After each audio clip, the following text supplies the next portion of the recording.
aux Palestiniens. Pour la justice et la liberté en Palestine.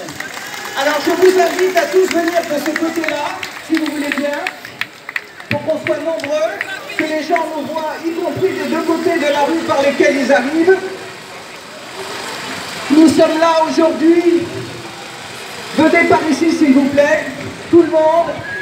On laisse personne à côté de la fosse, d'à côté là. Venez par ici.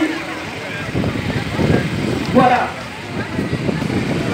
Merci de votre présence. On est là aujourd'hui pour dénoncer le génocide à petit feu dont les médias refusent de parler, avec lequel notre gouvernement est complice.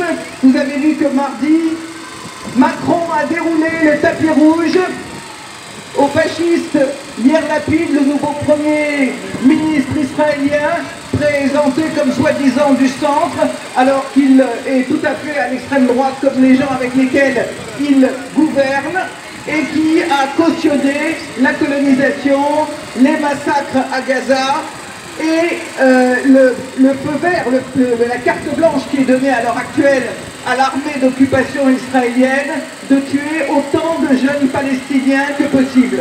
Aujourd'hui, il y a, bien entendu, moins de bombardements visibles sur la bande de Gaza.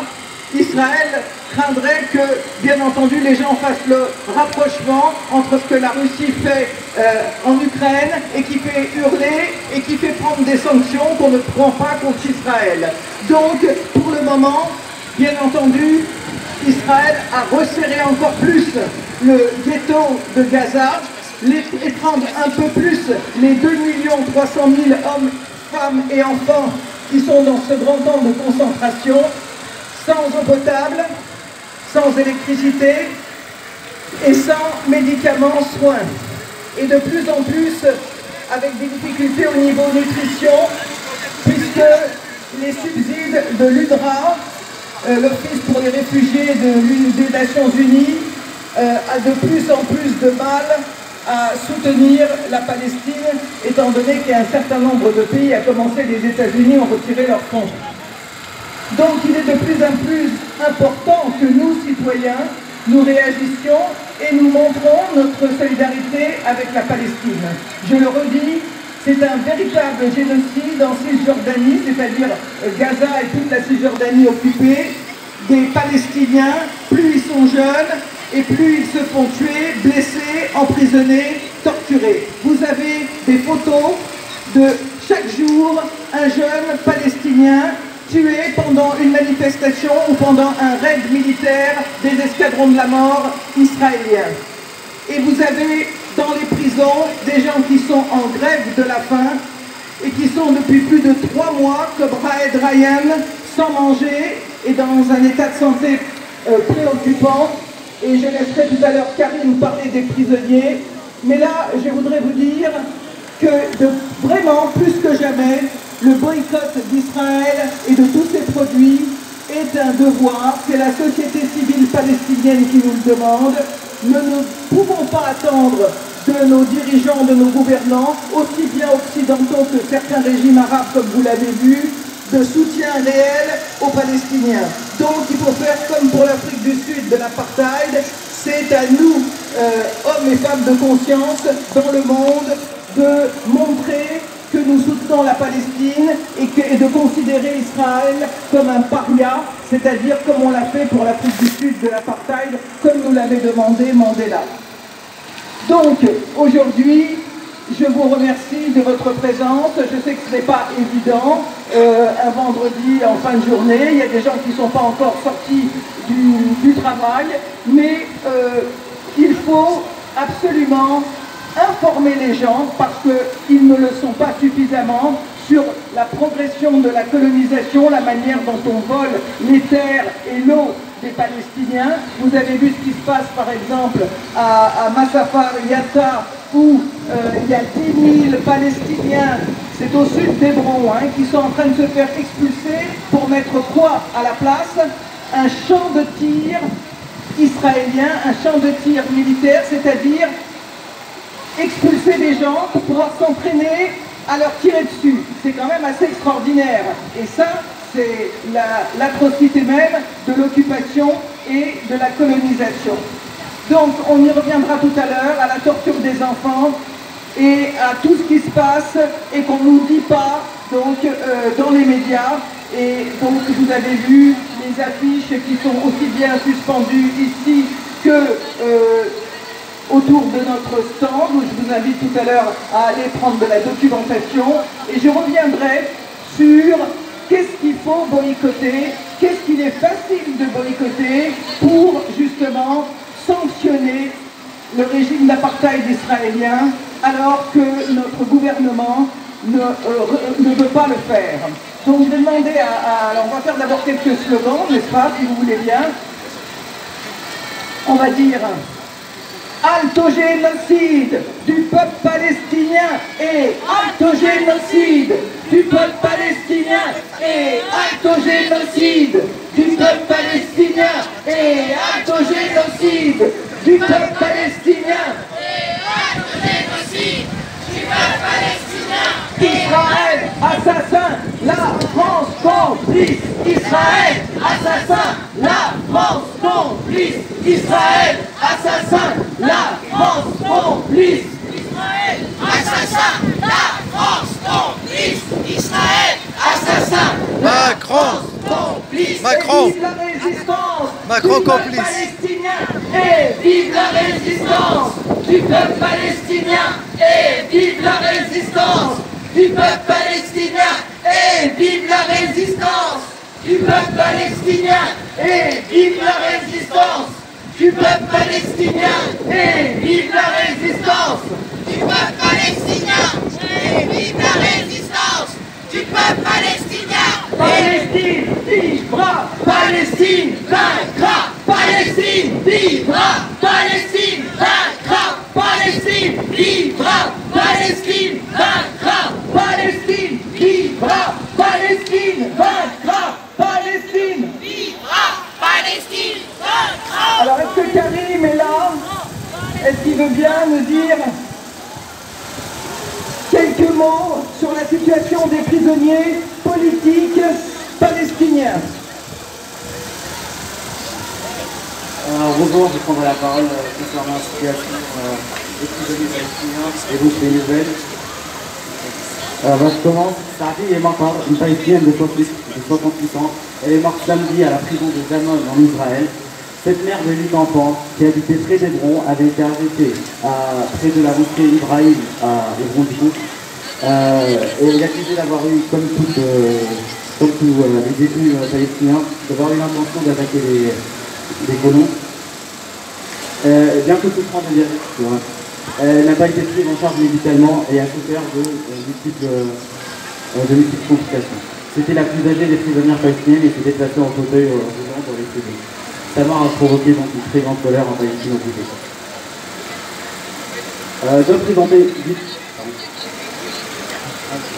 Deux prisonniers palestiniens sont malades et certains en très grand danger, comme Nasser Abdel atteint d'un cancer du poumon, ou Iyad Haribat, 39 ans, actuellement dans le coma. Iyad a de graves problèmes de santé depuis que l'administration israélienne lui a injecté un produit inconnu en 2014 alors qu'il était en cellule d'isolement. Cette injection avait provoqué une paralysie complète et une perte de mémoire pendant une année. Raed Rayyan en est quant à lui à son 93e jour en grève de la faim, soit plus de 3 mois sous sa détention administrative. Ce jeune palestinien de 27 ans, habitant de Bet Tourpa, un village près de Jérusalem, ne sait pas pourquoi il est incarcéré. Après avoir été placé par les Israéliens en cellule d'isolement pendant 2 mois, il a été transporté dans la clinique de la prison de Ramlet alors que son état de santé est critique. Raed Rayyan n'est pas le seul en grève de la faim. Khalil Awaoudel est à son 128e jour.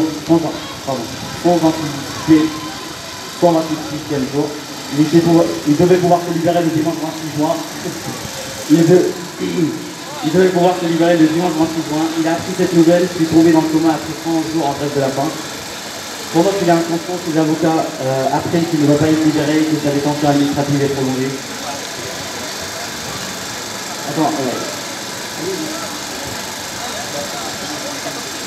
Khalil continue donc sa grève aujourd'hui pour son 128e jour aujourd'hui. D'autre part, nous avons toujours appris que la France ne laisse aucun de ses compatriotes en danger C'est pas le cas pour Salah Hamouri, avocat franco-palestinien. Il est en danger d'expulsion de sa ville, Jérusalem. Il est en détention administrative depuis des mois.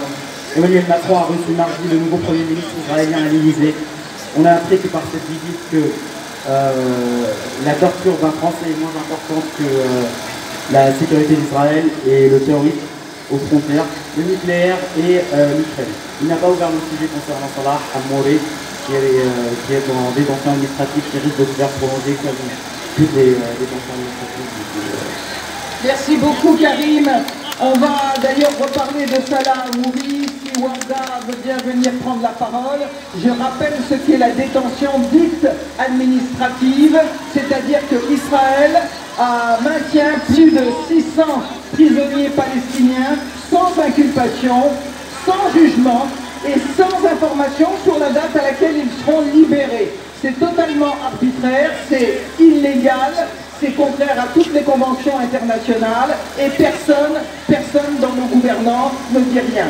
Alors je salue quand même le communiqué qu'ont fait les militants, les députés de la France Insoumise avant-hier à ceux de la Commission des Affaires étrangères en interpellant Macron et en lui demandant qu'est-ce qu'il fait vu que Salah Hamouri est un avocat franco-palestinien. Il est palestinien par son père, français par sa mère, il a les deux nationalités et le gouvernement français est censé défendre ses ressortissants à l'étranger. Or Salah est harcelé, emprisonné, mis à l'isolement et avec une prolongation de sa détention sans la moindre inculpation, et Macron ne dit absolument rien et, comme je vous l'ai dit, rend les honneurs à un fasciste à la tête du régime d'apartheid israélien. Donc si Warda veut venir nous dire quelques mots. Oui.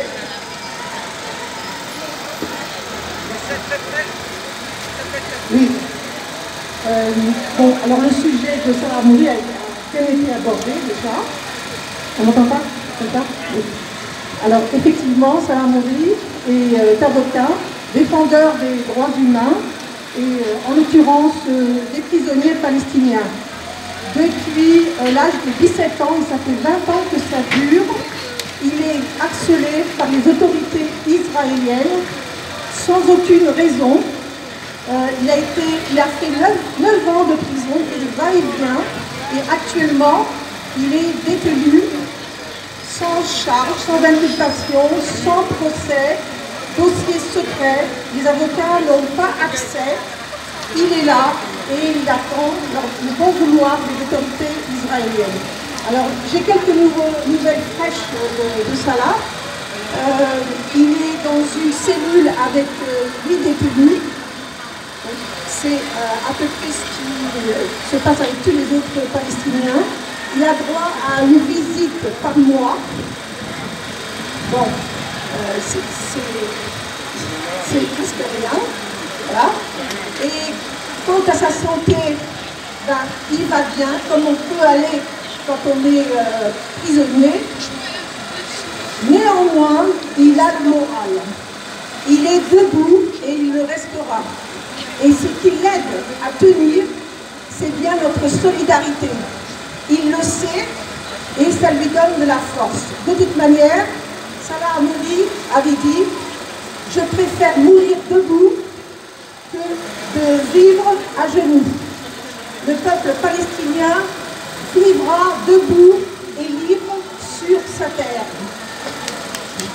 Je voudrais saluer 2 villes du Val-de-Marne, Vitry-sur-Seine et Ivry-sur-Seine. Alors Vitry a fait de Salah Hamouri citoyen d'honneur depuis le 29 juin et 200 jours après c'est la ville d'Ivry. Donc voilà, en même temps, et j'espère que d'autres villes suivront cet exemple. Récemment, j'ai appris que la Fondation chrétienne contre les tortures et pour la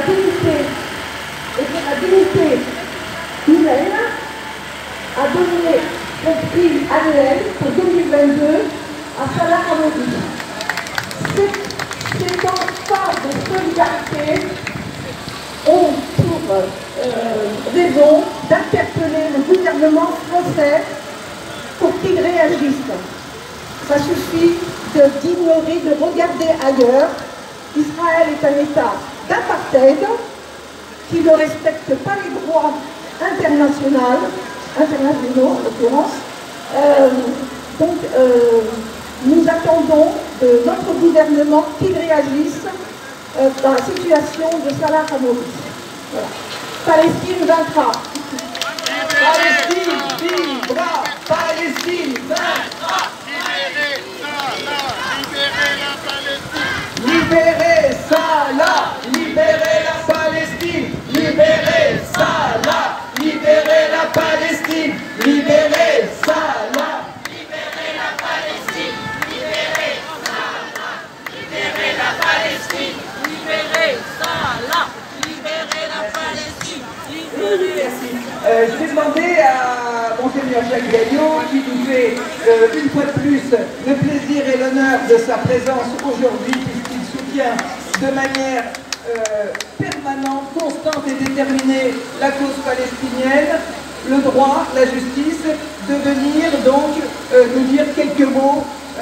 Merci encore Jacques. Merci d'être là, dans le vent. Si nous sommes là, c'est parce que nous aimons le peuple palestinien. Et nous aimons le peuple palestinien en restant indignés de la situation que l'on crée au Palestin. Et cette indignation, elle reste intacte. Le pire serait l'indifférence. Il y a, vous avez peut-être appris qu'un jeune de Jenin, Kamel, qui a 18 ans, a été tué. Vous avez ses photos sur les réseaux sociaux. Il est là en photo. Eh bien, il a un visage ouvert à la vie, il sourit à la vie. Et quelqu'un m'a dit, mais qu'est-ce qu'il a fait?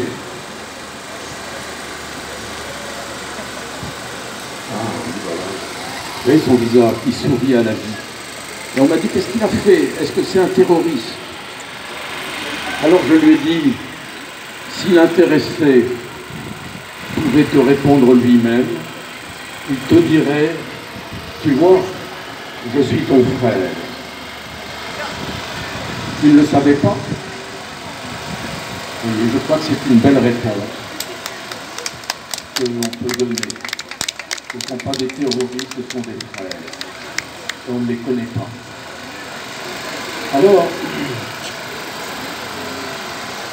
ce que je trouve toujours admirable chez les Palestiniens, les jeunes en particulier, c'est que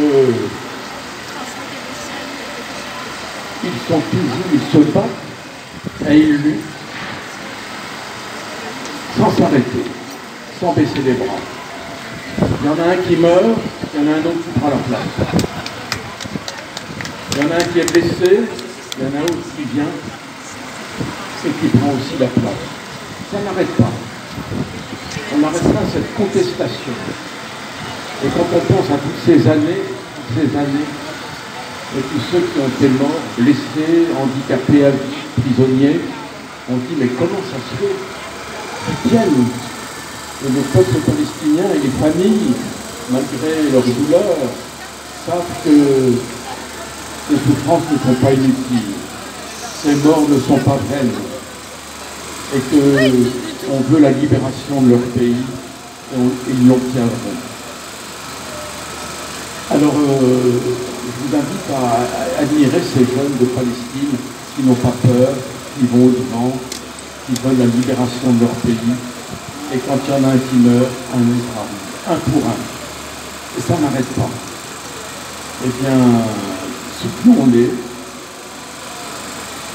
Il faut qu'ils sachent que notre indignation est toujours intacte et qu'on veut avec eux qu'ils soient un jour libérés, qu'ils peuvent vivre en frères et en paix avec tous. Merci. Libérez Gaza, libérez la Palestine, libérez Gaza, libérez la Palestine, libérez Gaza, libérez la Palestine. De Gaza à Jenin, libérez la Palestine. De Gaza à Jenin, libérez la Palestine. De Gaza à Jenin, libérez la Palestine. De Gaza à Jenin, libérez la Palestine.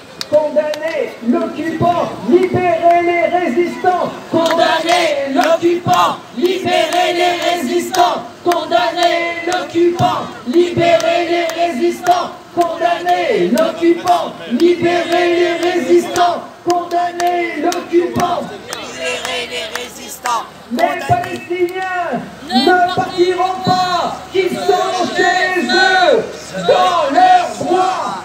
Les Palestiniens ne partiront pas, ils sont chez eux, dans leurs droits.